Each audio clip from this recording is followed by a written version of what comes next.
terminamos en el concilio. Listo. Pastor, tengo dos preguntas. La primera sería, bajo esa formación tendríamos un problema, porque Dios llama a Abraham mediante 3 promesas. La primera es que él va a sacar una nación. La segunda es la que le va a dar una tierra. Y la tercera premisa es que él va a ser padre de naciones. ¿Cómo puede ser padre de naciones si todos son Israel? Primer punto. Segundo punto, según el nuevo pacto que dice en Jeremías capítulo 31 versículo 33, ¿cuál es la señal del nuevo pacto? Lo que pasó con Abraham.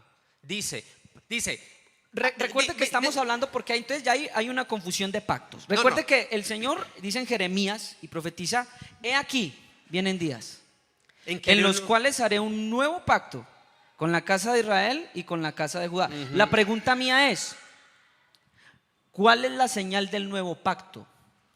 Lo dice el verso 33. Es correcto. 31-33.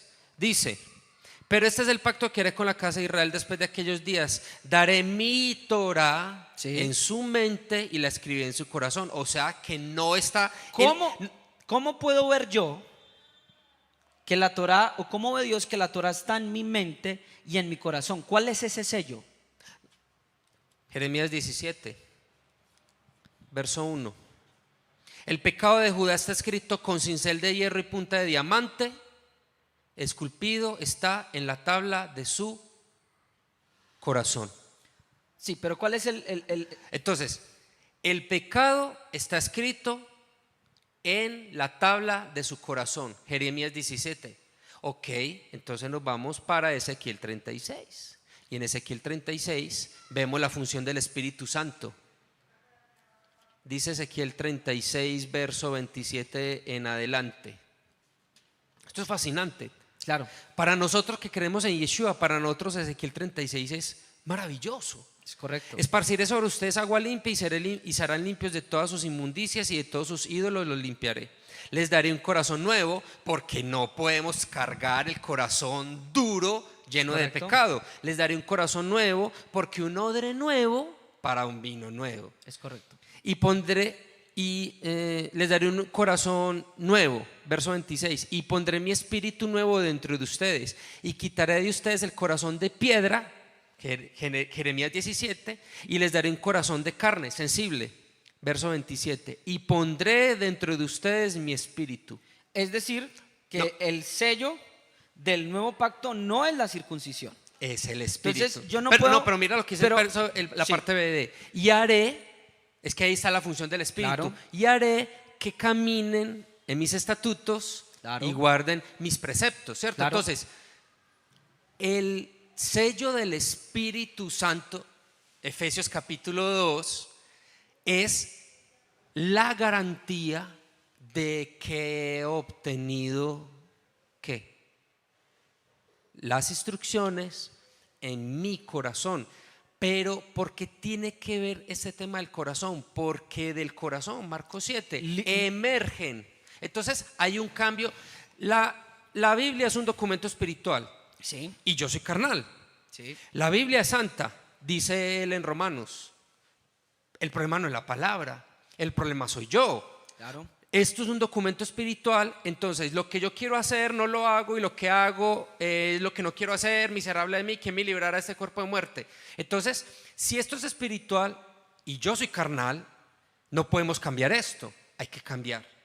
Esto es lo que hay que cambiar. Entonces, cuando hay un cambio de naturaleza, un documento espiritual puede depositarse dentro de un recipiente espiritual, y no van a haber dos fuerzas chocando.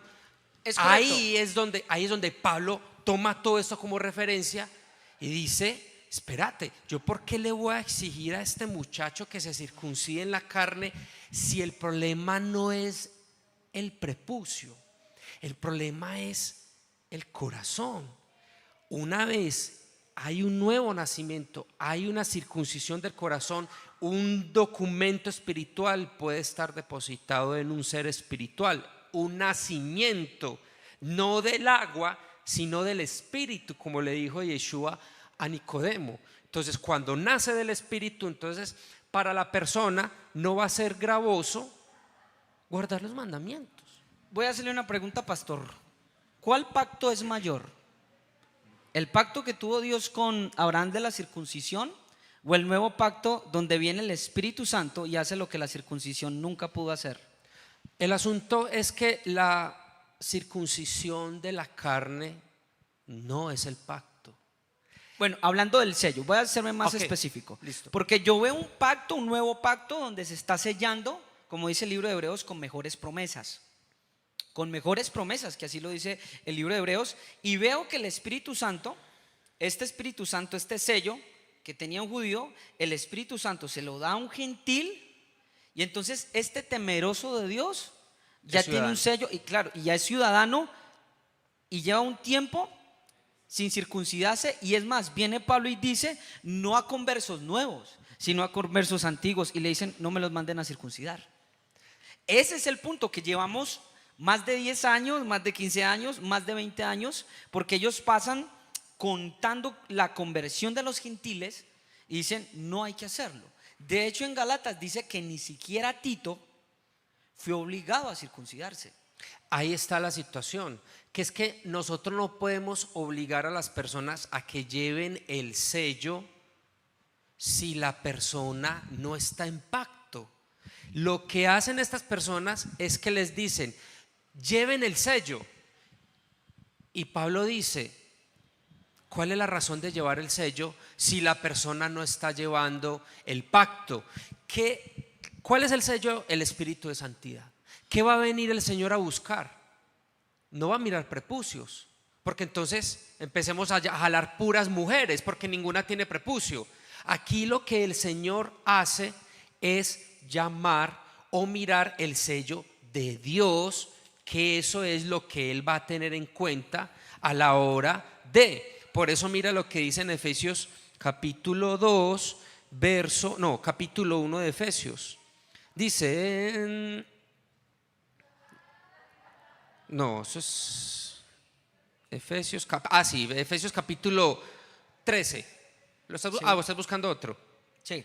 Dice, en él también ustedes, habiendo oído la palabra de verdad del evangelio de su salvación y habiendo creído en él, fueron sellados con el Espíritu Santo de la promesa, que son las prendas de una garantía, de una herencia. ¿Y quién hereda? El Hijo. Es correcto. Entonces, la pregunta mía es, Ajá. ¿cómo Cornelio, sin ser hijo de Israel? Porque los que recibieron el Espíritu Santo, el sello del nuevo pacto, fueron hijos de Israel, a los cuales fueron hechos los pactos y las promesas. Ajá. Pero me encuentro con un Cornelio que no es hijo de Israel. No. Porque usted me ha dicho, Según la carne. Según la carne. No es hijo de Israel, ni siquiera es prosélito. Y Dios, después de la visión que le muestra a Pedro, le dice, yo a estos gentiles ya los santifiqué y ahora lo tomo como hijo por el sacrificio de mi hijo. Lo tomo como hijo sin tener que guardar lo que guarda un judío. Así es. Pero ¿qué es lo que guarda un judío? Entonces ellos dicen, según el rito de Moisés. Así también está escrito en Shemot, y dice rito de la circuncisión. Aparece en hebreo la palabra, si no estoy mal, mishpajá, que muchas veces también se puede traducir como rito. Pero cuando uno mira la circuncisión, según el rito de Moisés, ya para el primer siglo, ya estamos hablando de halajá. Ya estamos hablando de que hay un ritual establecido por una autoridad bajo ciertos parámetros que si tú no los cumples, por ejemplo, Porque yo me circuncido en este momento. Sí. Yo me circuncido delante del Señor y yo le digo, yo obedezco tus mandamientos, he recibido el Espíritu de Santidad y ahora yo me quiero circuncidar porque quiero llevar en mi carne el sello de la circuncisión. Y yo me voy para donde cualquier judío de cualquier vertiente, de cualquier escuela, y le digo, yo ya estoy circuncidado, tienes que darme mi certificado. ¿Qué dice el rabino? No te voy a dar nada, porque no has hecho la circuncisión según el rito de Moisés. Es correcto, pero yo creo que el pasaje, si hubiera tratado de eso, específicamente de la tradición, hubiera sido muy específico como en las demás partes, donde por ejemplo el evangelio hablan de las tradiciones de los ancianos. Mire, voy a leer Gálatas capítulo 2 para tratar de abordarlo desde otro punto de vista. Cuando Pablo comienza a describir qué es lo que él predica entre los gentiles y dice así: después, pasados 14 años, subí otra vez a Jerusalén con Bernabé, llevando también conmigo a Tito, pero subí según una revelación, y para no haber correr en vano, expuse en privado, mire esto, a los que tenían cierta reputación, el evangelio que predico entre los gentiles. Y cuando habla acerca de ese evangelio que él predica entre los gentiles, no es el mismo que Pedro predica entre los judíos, es el que él predica entre los gentiles. Ya veo una diferencia. Es decir, cómo le llevo el mensaje de cómo ustedes son recibidos por Cristo.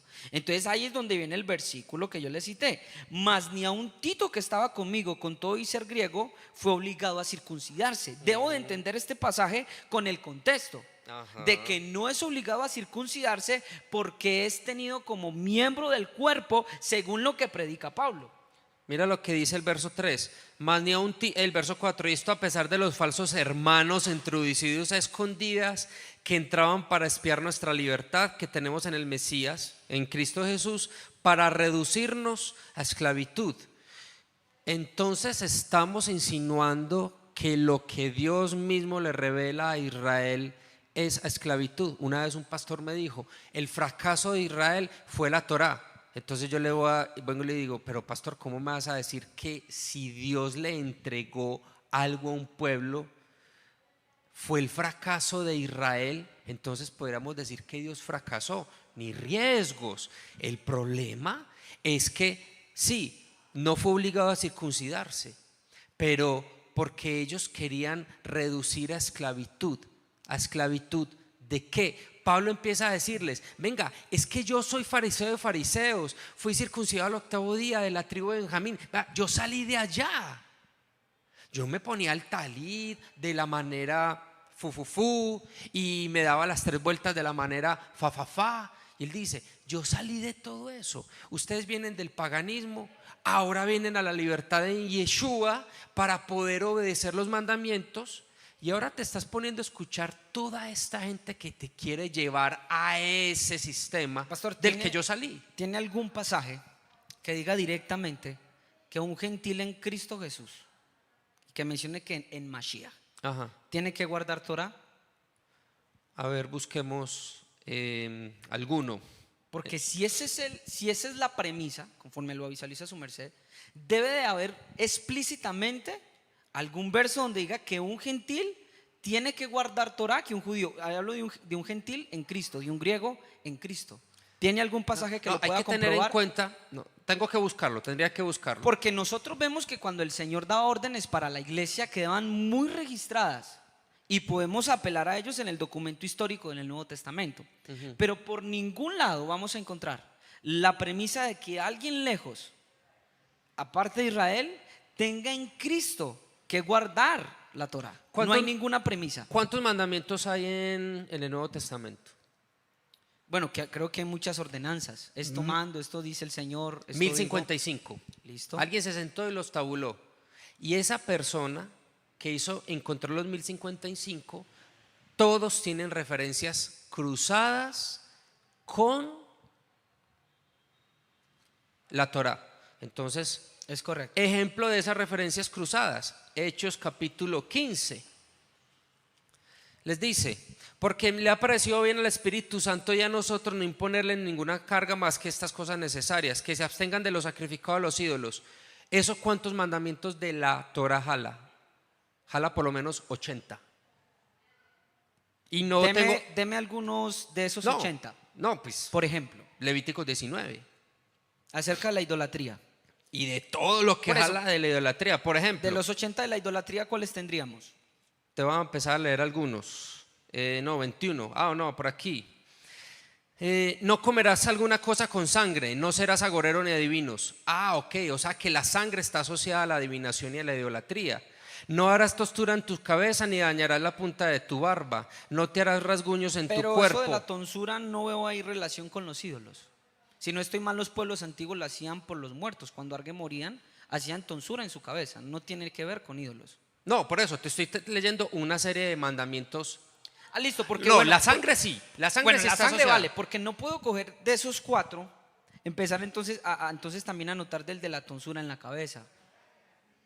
No, te estoy leyendo varios, estoy leyendo todo el pasaje. Listo. Entonces, no contaminarás a tu hija haciéndola fornicar para que no se prostituya la tierra y se llene de maldad. ¿Qué prostitución? La prostitución idolátrica. Idolátrica. Vale, Entonces ahí sí. ya van por lo menos otros. Mis días de reposo vas a guardar y mi santuario tendrás en reverencia. No se van a volver encantadores, ni los adivinos, ni los consultarás, contaminándote con ellos. Yo el Señor, tu Adonai, tu Elohim. Les puedo leer... por aquí en el verso 21 tenemos más. Con mujer ramera o infame, no, esto es para los sacerdotes. Bueno, yo creo que podríamos mirar aquí muchos más. podríamos empezar a mirar muchos Sí, más. muchos más, Son pero más o nos menos quedaríamos. unos 80 y algo. Pero la pregunta- Cuando dice, por ejemplo, no te contaminarás con los ídolos, no tendrás relaciones sexuales. El tema de la sexualidad, cuando habla de no te acostarás Correcto. con la esposa de tu padre. Entonces, mira que hay un montón de mandamientos en referencias cruzadas. Cuando dice, no comerás del ahogado, está hablando de un asunto dietético. Y cuando dice no vas a comer sangre, mira lo que está aquí. Yo creo o sea, que todos esos mandamientos podemos encontrar referencias cruzadas en el Nuevo Testamento. Claro, no. La pregunta es, deme mandamientos de liturgia como la Ah, no. circuncisión, No, pero es que como el Shabbat, como celebrar las fiestas que tenga que celebrar un gentil, y yo creo que no encontramos. Yo creo que podemos encontrar mandamientos como honrar a padre y madre, muchas clases de No. mandamientos como no ser agorero, pero yo no encuentro Ajá. con respecto a la liturgia que yo me tenga que circuncidar. No hay ningún verso explícito que tengamos que guardar las fiestas, no hay versos explícitos que lo digan. Entonces creo que lo que le parece bien al Espíritu Santo y lo que le parece bien a los apóstoles no tiene que ver con guardar los mandamientos que guarda litúrgicamente o ceremonialmente el Listo. pueblo de Israel. Vamos a hacer una separación. La ética de la Torah está clara. No robar, no matar. Es correcto. Está claro, ¿cierto? Aquí el conflicto se empieza a generar es cuando se trata de los mandamientos que tienen que ver con asuntos de señal. Tzitzit, edut. Shabbat, edut.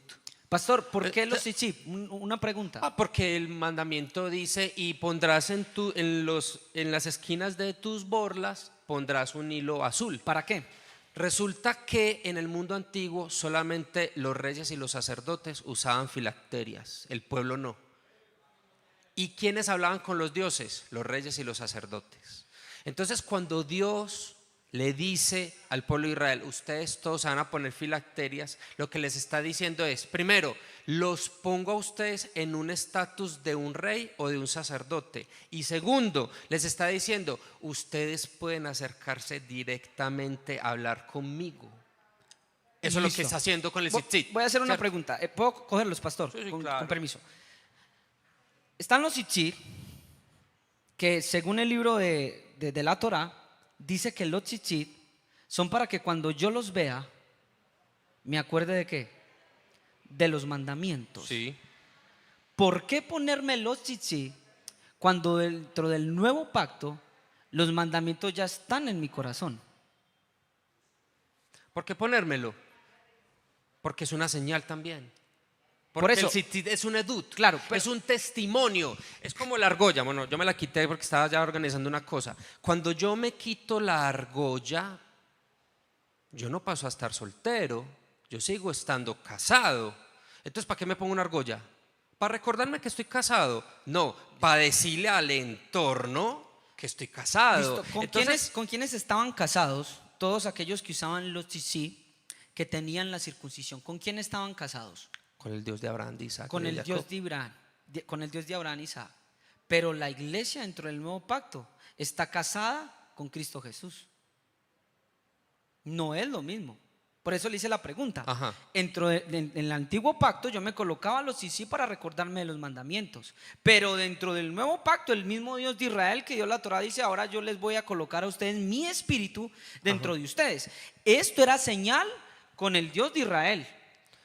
Pero ahora notemos que ocurre algo diferente con esta iglesia y con este Jesús de Nazaret, donde nosotros venimos a ser la esposa de este Yeshua, de este Mashiach. De hecho, si usted mira lo que dice Pablo, Pablo habla que nos ha desposado. ¿Cómo voy a desposar a quien ya está casado? Empecemos por ahí. Dice- Y no es lo mismo estar y tener como señales del pacto antiguo que ahora el nuevo pacto que es presentado mediante el Yeshua de Nazaret. Luego el fin, cuando entregue el reino de Dios y Padre, cuando haya suprimido todo dominio, toda autoridad y potencia, porque preciso es que Él reine hasta que haya puesto a todos sus enemigos debajo de sus pies. Entonces, ¿quién es el rey ahora? Y el postrer enemigo que será destruido es la muerte, porque todas las cosas las sujetó debajo de sus pies. Y cuando dice todas las cosas han sido sujetadas a Él, claramente exceptúa aquel que sujetó a Él todas las cosas, o sea, el Padre y el Mesías en un rango. Pastor, De otro modo, según este verso, pastor, ¿quién es el rey? ¿Quién ahora está en el trono? ¿Quién ahora es el rey? ¿El Padre o el Hijo? cuando vemos la profecía dice, y será llamado Sar Shalom, príncipe, no se le dice Melech Shalom, no se le dice rey de paz. Pero usted lo acaba de leer aquí.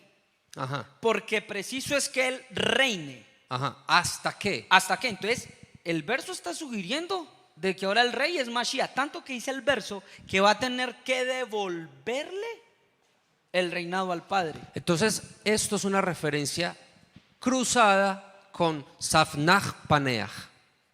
Faraón le dice, cuando la gente hable contigo, es como cuando hable contigo, es como si hablaran conmigo. ¿Listo? Ah, ok. Entonces, este concepto de, Él es el rey, entonces tenemos dos reyes. No, el cielo no lo permita que entremos en politeísmo, ¿cierto? Entonces, cuando estamos hablando de que Él es el rey, estamos hablando de que Él es literalmente el único rey y el Padre, entonces lo mandamos a pensionar. No, estamos hablando de un asunto que ya entramos en temas de misterio, en temas teológicos, doctrinales, el tema del Ejad, el tema, ¿cierto? Yo lo traje por la siguiente razón. Porque una de las cosas que de pronto la gente ignora y que dice Hechos es que el Padre al hecho Hijo Señor y Mashiach. Ajá. Todos vemos simplemente muchas veces, de hecho yo lo hice por mucho tiempo, simplemente vi al Mesías como Mashiach, pero empecé ahora a relacionarlo como Señor. Y ese Señor, que es el texto que le quería mostrar y que es lo que quiero que veamos, entonces de qué manera es que aborda Pablo este tema en Romanos capítulo 7, empieza a decir lo siguiente, voy a leer desde el versículo 1. Sí. ¿Acaso ignoráis, hermanos, pues hablo con los que conocen la ley, que la ley se enseñorea del hombre entre tanto que ¿qué? ¿Cuál Vive. es el Romanos capítulo 7, versículo 1. Ah, sí, desde el principio. Este vive. Dice, la ley se enseñorea del hombre mientras vive. Muchas personas, bueno, algunos me lo han dicho, no sé cuál sea tu postura, pastor, pero me dicen bajo la premisa de que ahora tenemos que guardar la ley, que porque el antiguo pacto dice que se celebrará eternamente o sempiternamente. Aquí Pablo dice que la ley es vigente mientras el hombre vive y es muy claro. Voy a presentarle un ejemplo. Hay una Torá acerca de los esclavos donde dice de que si me gusta mi amo, quiero vivir con él por amor a mis hijos y por amor a mi mujer, dice que él me orará la oreja y yo seré siervo de él eternamente. Pero ese eternamente yo no lo puedo sacar del contexto porque es hasta que esa persona muera.